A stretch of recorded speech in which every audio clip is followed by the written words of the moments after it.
60 minutos de noticias actualizadas. Conducción Gisela Bayona.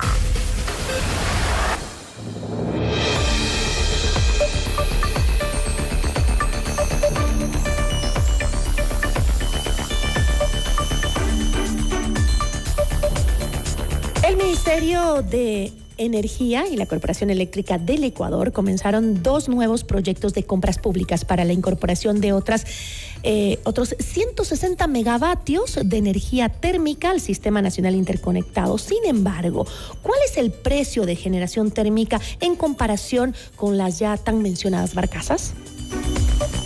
La entrevista a la carta. Nos acompaña a esta hora Santiago Torres, experto energético. Santiago, ¿cómo está? Muchas gracias por estar con nosotros. Muy buenas tardes, estimada Gisela. Un gusto pues estar aquí tratando de compartir las opiniones. Muchos saludos para usted y su audiencia. Muchísimas gracias, Santiago. Me gustaría conocer y que la ciudadanía que nos escucha también entender un poco, porque cuando hablamos de costos también es importante, ¿no?, la generación de energía. ¿Cuál es la diferencia con la contratación de barcazas, hablando de costos específicamente, que ya se había planificado con el gobierno nacional, de ahora este nuevo proceso para la adquisición de energía? Miren, aquí hay que entender algo importante, que el gobierno, el Estado necesita en su sistema eléctrico 1000 megavatios de energía eléctrica.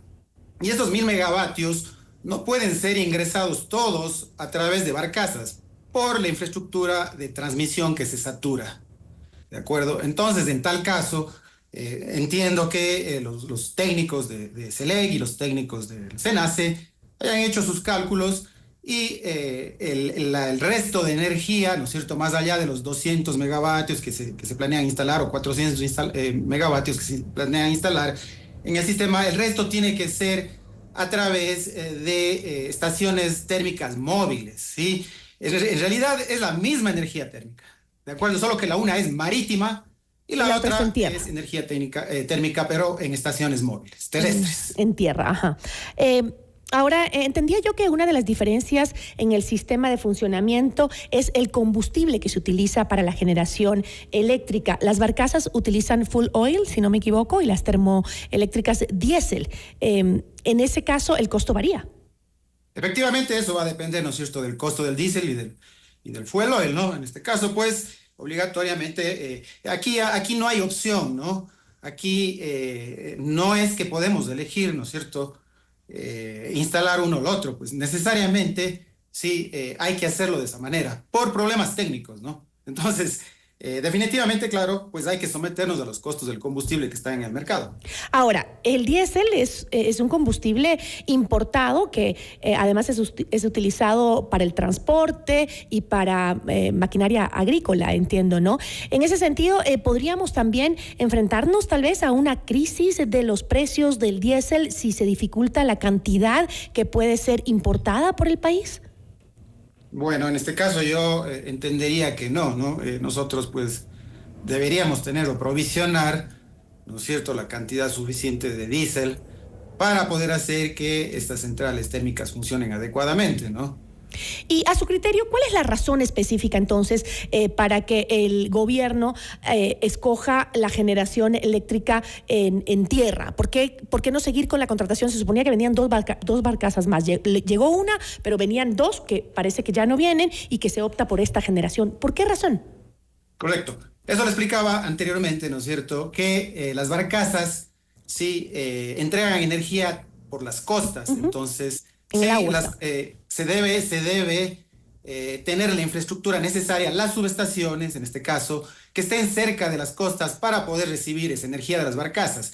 Pero como son tantos megavatios, 1000 megavatios, no toda esa energía puede entrar por las subestaciones que están cerca de las costas, porque las líneas de transmisión se saturan. Y cuando se satura, el sistema puede colapsar. Entonces, ¿qué se tiene que hacer? Pues la única forma es que esa energía ingrese por otros puntos del Sistema Nacional Interconectado. En este caso, pues, pueden ser algunas subestaciones que estén muy cerca de los centros de consumo. Entonces, es una decisión definitivamente de orden técnico en este caso. Y ahora en cuestión del tiempo, por ejemplo, para la ejecución de los procesos de estas termoeléctricas, ¿es más rápido traer esta termoeléctrica en tierra que lleguen las barcazas al país? Sí, definitivamente eso sí es más rápido, sí, definitivamente. Sí. Claro, ¿todo el proceso es más rápido? Bueno, el proceso, lo que se demora el proceso de contratación, ¿no? Que, ¿Ya? pues, eso es un tema, ¿no es cierto? ¿Y cómo vienen esos generadores? ¿Perdón? ¿Cómo vienen esos generadores termoeléctricos? En unidades, ¿no es cierto? Vienen en unidades que se las colocan y se las acumulan, y eso, pues sumado todo eso, se entrega toda la potencia requerida en la subestación en la cual se tiene planeado entregar la misma, ¿no? Esa energía. Es decir, que esto ayudaría a justamente lograr que lo más rápido posible podamos superar la falta de luz, es decir, evitar los apagones, pese a que el estiaje continúe. Bueno, eso es un tema muy amplio de comentar, ¿no? Sin embargo, efectivamente es una medida obligatoria a la que tenemos que someternos para poder aliviar, no solucionar la crisis, porque de no llover en el Ecuador, pues tendríamos que ir incrementando aún más potencia debido al incremento de la demanda. Entonces, la crisis está lejos de ser solucionada. Lo que se ha hecho hasta el momento, pues considero que ha sido adecuado, pues más allá de cuestiones políticas y demás, ¿no es cierto? Sin embargo, hay que decir que pienso yo que el Estado debería tomar una serie de medidas adicionales, urgentes, ¿Cómo cuáles? ¿no es cierto? Para garantizar que el sistema eléctrico ¿Cómo no solamente... ¿Cuáles medidas a la par cree que ustedes serían las más adecuadas? Bueno, hay varias. Uno sería poner la casa en orden, ¿no? Es decir, que CELEC, ¿no es cierto?, y todas las empresas asociadas a CELEC estén funcionando de manera adecuada. Por eso, pues, esa medida del gobierno de llevar CELEC de forma centralizada hacia Quito, a mí personalmente no me parece una medida adecuada, ¿no? Yo pienso que en la medida que nosotros descentralicemos, pues, se puede lograr menos corrupción y una mejor gestión de las empresas. Eso uno. Otro, pues, permitir el desarrollo de las energías renovables. Eso han hablado muchos colegas, pero se podría, por ejemplo, este momento, tratar de dar algún subsidio o estímulo para que la gente pueda comprar y instalar esos paneles solares, ¿no es cierto?, en sus viviendas, en sus edificios, etcétera. Eso podría ser, eso al gobierno, pues, si da quizás un pequeño incentivo, ¿no es cierto?, a la sociedad, le saldría mucho más barato que tener que invertir en una planta de generación, ¿no? Eso es otra medida. En realidad la son energía varias solar medidas más barata otras, ¿no que una planta Se ha de hablado generación. mucho del mercado eléctrico, eso a mí me parece que es algo inviable en este momento. Establecer un mercado eléctrico en el país es algo que toma algún tiempo y debe ser Usted dice estudiado. para la participación de la empresa privada. Eso va a tomar tiempo. Exactamente. Sí, eso podría ser una medida quizás que se analice, pero a largo plazo. No es algo que nos vaya a permitir en este momento solucionar la crisis energética, ¿no? Pero, por ejemplo, incentivar el consumo de energía solar, o sea, que la gente en sus casas tenga paneles solares y se abastezca de su propia energía, pero eso, según entiendo, es más costoso que comprar un generador, ¿no? A la larga puede ser más barato, a la larga, que pagar una energía, pero hoy por hoy instalar paneles solares sí es costoso, si no tienes, más costoso que comprar un generador, sí.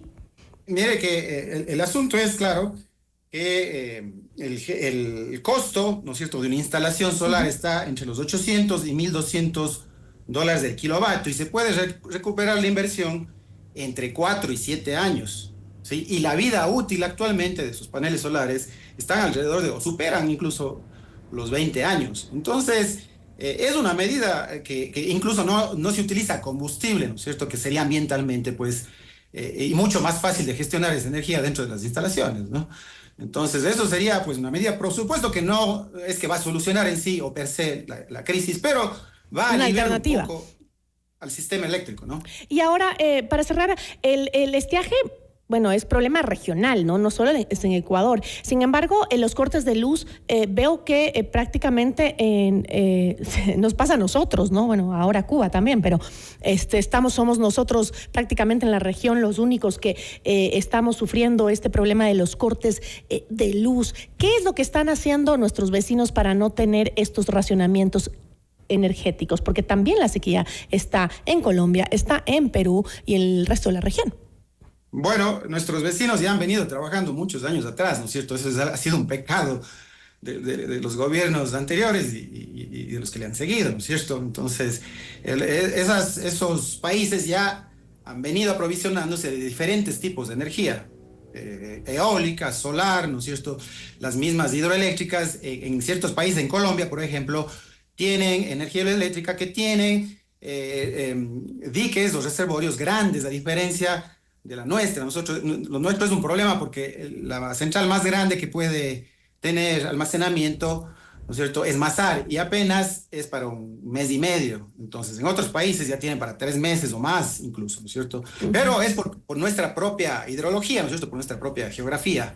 Y que han trabajado también con la empresa privada, que le han abierto las puertas para que también invierta. Sí, yo creo que aquí tener un esquema mixto en nuestro país, yo creo que sería muy sano, ¿no? Es decir, probablemente no dejarle todo al Estado las inversiones y fomentar definitivamente las inversiones privadas. Eso es algo importante, sin llegar a tener un mercado eléctrico, pero fomentar y dar paso a las inversiones privadas. Eso es algo muy sano para la economía del país, ¿no? Demasiado sano para la economía del país, diría yo. Yo le agradezco muchísimo, Santiago, por habernos acompañado. Muchísimas gracias. Muchísimas gracias a ustedes, Gisela, por el espacio y un abrazo caluroso, literalmente, porque estamos a 24 grados lastimosamente acá en Cuenca. Sí, bueno, aquí también. Le agradezco mucho. Nos acompañó Santiago Torres, experto energético. Notimundo.